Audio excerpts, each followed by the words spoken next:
bocadinho sobre um tema que nos é comum a todos, que é o processo de luto. E portanto vamos aqui dividir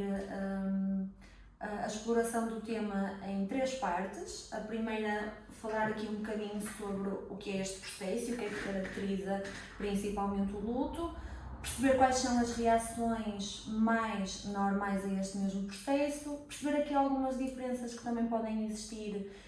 entre homens e mulheres na expressão do luto e por fim fazer aqui de alguma forma perceber de que forma é que se pode abordar este tema junto das crianças e junto dos mais pequenos,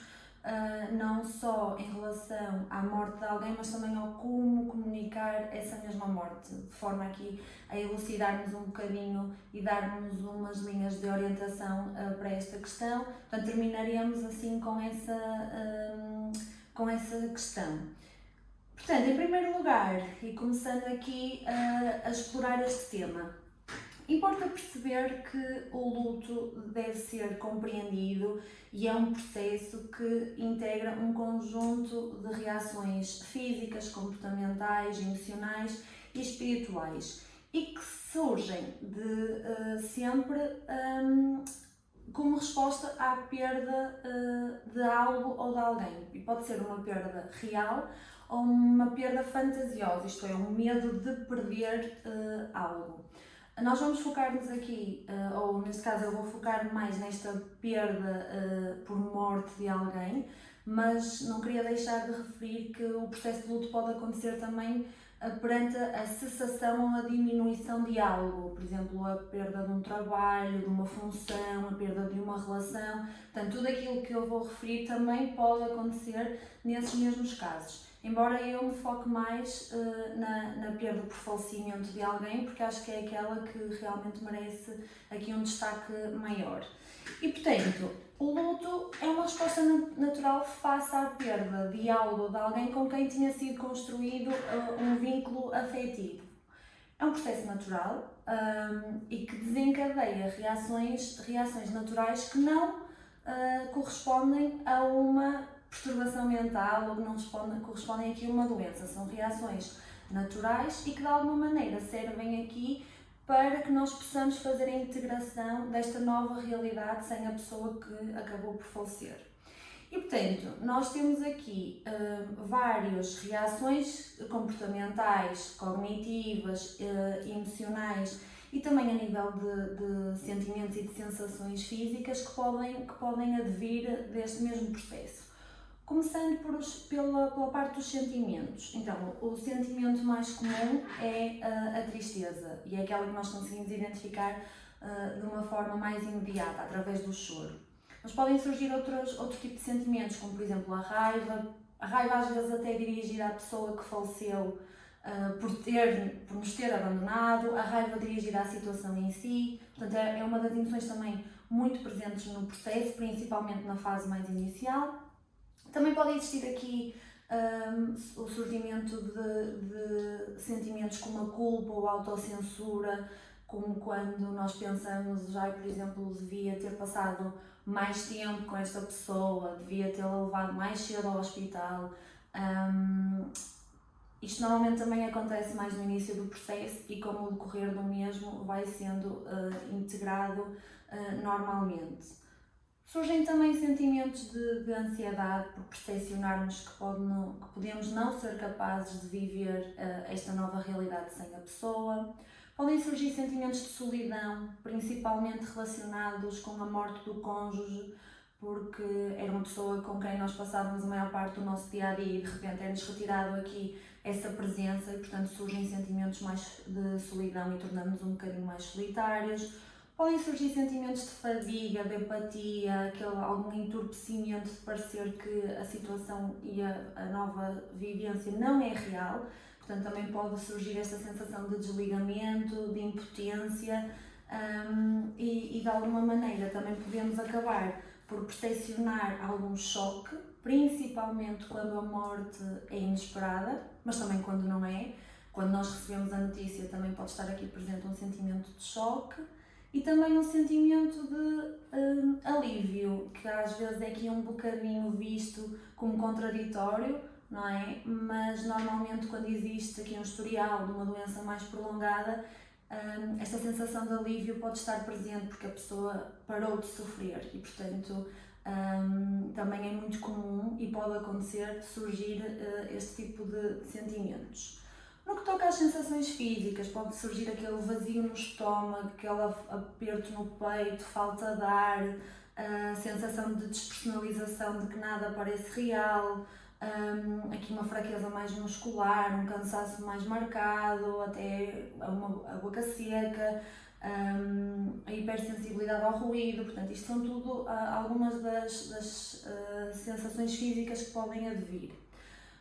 Também podem surgir aqui algumas cognições relacionadas com a descrença, com a preocupação, aquela sensação ainda de presença da pessoa. E há aqui um ponto que eu também acho que é importante reforçar, que podem estar presentes aqui algumas alucinações visuais ou auditivas. E normalmente as pessoas ficam aqui um bocadinho assustadas com isto, mas isto no início do processo pode ser bastante comum e estas alucinações não são prejudiciais, acabam por ser também passageiras e é uma maneira da nossa mente se ir de alguma forma habituando à ausência daquela pessoa, principalmente se for uma pessoa com quem nós estamos constantemente e diariamente. É normal nós continuarmos a ouvir determinados sons, a ver determinadas coisas às quais estamos habituados, não é? Portanto, de alguma maneira, isto não pressupõe que estejamos aqui perante um quadro alucinatório e que seja alvo de preocupação. Podem também surgir aqui alguns comportamentos mais relacionados com dificuldade em dormir, insónias, diminuição do apetite. Também pode haver um aumento, mas normalmente existe mais uma redução. Aqui comportamentos mais de distração, andarmos mais aéreos, também um isolamento social, a necessidade de estar em sítios onde estávamos com a pessoa que faleceu, ou pelo contrário, também de alguma maneira nos afastarmos desse sítio, guardarmos objetos da pessoa. Estas questões também são muito comuns. Estes são assim os principais 4 grandes grupos de manifestações num luto considerado normal e apropriado. Importa também referir que existe uma expressão do luto mais direcionada às mulheres e outra mais direcionada aos homens, ou seja, as mulheres têm mais tendência para expressar a sua dor, para falar sobre a pessoa que faleceu, sobre os momentos que passaram com ela, enquanto que os homens têm mais tendência para utilizarem estratégias de planeamento, de organização, de seguir com a vida, não é? Não que isso não signifique que estejam a sofrer, mas de alguma maneira procuram isolar-se mais na sua dor e procurar mais contacto social. E isso não quer dizer que estejam a sofrer menos. Pode acontecer, principalmente quando existe aqui a morte de um filho, haver aqui uma discrepância na expressão do sofrimento do pai e da mãe, o que por vezes pode levar aqui a alguns conflitos conjugais que devem ser então alvo de atenção se estiverem realmente a surgir e a dificultar toda a dinâmica e toda a integração deste processo de luto. Passando agora um bocadinho para a questão das crianças e na forma como devemos abordar este tema junto delas. Em primeiro lugar, é importante perceber que o conceito de morte é bastante complexo e abstrato e que as crianças também só o começam a elaborar a partir mais ou menos dos 3 anos de vida e começam aqui a perceber o que é isto, o que é a morte e a conceitualizar esta ideia. Na idade pré-escolar, as crianças acabam por olhar para a morte ou integrá-la como reversível e não universal. Portanto, quem morre volta e elas não conseguem perceber realmente que existe esta irreversibilidade. Na idade escolar, já começam a perceber que a morte é algo irreversível, mas ainda não conseguem perceber que é universal. Por sua vez, na adolescência, já começam a encarar a morte, claro que já começam a perceber e sabem que quem morre não volta e que todos nós um dia acabaremos por falecer. E é importante transmitir esta ideia e é importante que as crianças comecem a aproximar-se deste conceito, obviamente sempre redirecionado para a etapa de desenvolvimento em questão, mas é importante não os proteger demasiado, porque isto é algo com o qual as crianças vão ter que lidar, não é? E nós, por muito que as queiramos proteger, temos que de alguma maneira lhes mostrar como é que é o mundo e que realidade é que temos presente, não é? Portanto, aos bocadinhos é importante ir fazendo esta ligação, não é? E ajudá-los a lidar com esta incerteza de que sim, um dia vamos todos morrer, não sabemos é como nem quando. Relativamente então ao luto na infância, as manifestações são praticamente as mesmas que num luto de um adulto, portanto os sentimentos passam por ser os mesmos, tristeza, raiva, ansiedade, culpa, mas há aqui um ponto importante, que é a grande parte da tristeza nas crianças às vezes pode ser manifestada através da raiva e portanto uns comportamentos um bocadinho mais opositores, até algumas birras mais marcadas, e perante este cenário é importante perceber realmente o que é que está aqui a acontecer e se a criança está a expressar a dor da maneira mais adequada. Falando então agora de algumas orientações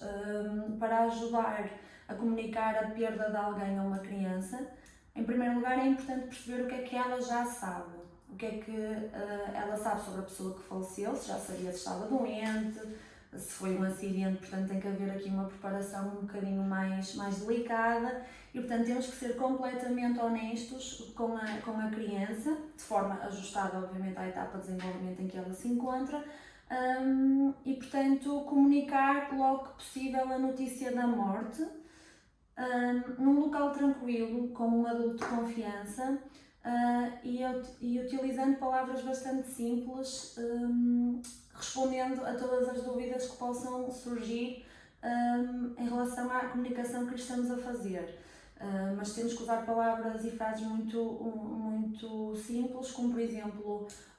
hoje aconteceu uma coisa muito triste, o avô António morreu, não vai estar mais connosco, não vai voltar, e portanto ir começando a apresentar-lhes aqui qual vai ser a nova realidade, sempre respondendo então às questões que eles vão colocando. É importante também explicar como é que ocorreu a morte, portanto nós podemos explicar, como sabes, o avô estava muito doente há muito tempo, a doença fez com que ele morresse, às vezes acontece quando as pessoas estão muito doentes, podem acabar por morrer, foi isso que lhe aconteceu, portanto explicar-lhes de uma maneira bastante clara e também bastante simples. Relativamente aos rituais fúnebres, que isto é sempre aqui uma questão um bocadinho delicada e que levanta aqui várias opiniões. É importante perceber o que é que a criança quer fazer, se quer participar ou se não quer participar, e explicar-lhe, caso ela queira, aquilo que vai encontrar. Portanto, explicar-lhe detalhadamente que vai encontrar pessoas a chorar, que o corpo vai estar dentro de um caixão, explicar o que é um caixão, explicar o que é normal as pessoas estarem tristes. Portanto, dar-lhes a oportunidade de conhecer através da maneira como estamos a transmitir qual será a realidade que ela vai encontrar e permitir-lhe escolher se quer estar presente ou não, havendo sempre aqui uma disponibilidade da parte do adulto para acompanhar. Depois, convém existir aqui a promoção e a expressão de sentimentos, não é? Evitar frases como não chores porque o avô não queria que tu chorasses, tu tens que ser forte, tu agora és o homem ou a mulher da casa, a chorar faz com que as pessoas fiquem mais fracas, portanto temos que evitar aqui de alguma maneira este tipo de verbalizações, mesmo que seja para não diminuir aqui, na tentativa de diminuir o sofrimento à criança, mais tarde estas verbalizações vão ter aqui algum impacto, porque a criança não se vai sentir à vontade para exprimir a sua dor e isso depois podem trazer outro tipo de consequências emocionais. Por fim, é importante manter-nos fisicamente e emocionalmente perto e próximo das crianças, permitindo que elas estejam ao nosso lado, abraçando-as, dando-lhes colo, sendo também muito importante que elas retomem as suas rotinas diárias o mais rápido possível, portanto estarem com os amigos, retomarem atividades extracurriculares, para se de alguma maneira irem percebendo que a vida continua e esta nova realidade é uma realidade em que a pessoa que morreu está ausente, mas que a vida delas continua e elas continuam seguras e continuam a ser cuidadas apesar da falta daquela pessoa. Sendo também importante continuar a falar dela e mantê-la de alguma maneira viva e nas memórias daquela criança, principalmente se a pessoa que faleceu for uma pessoa da sua vida e for uma pessoa emocionalmente presente para ela.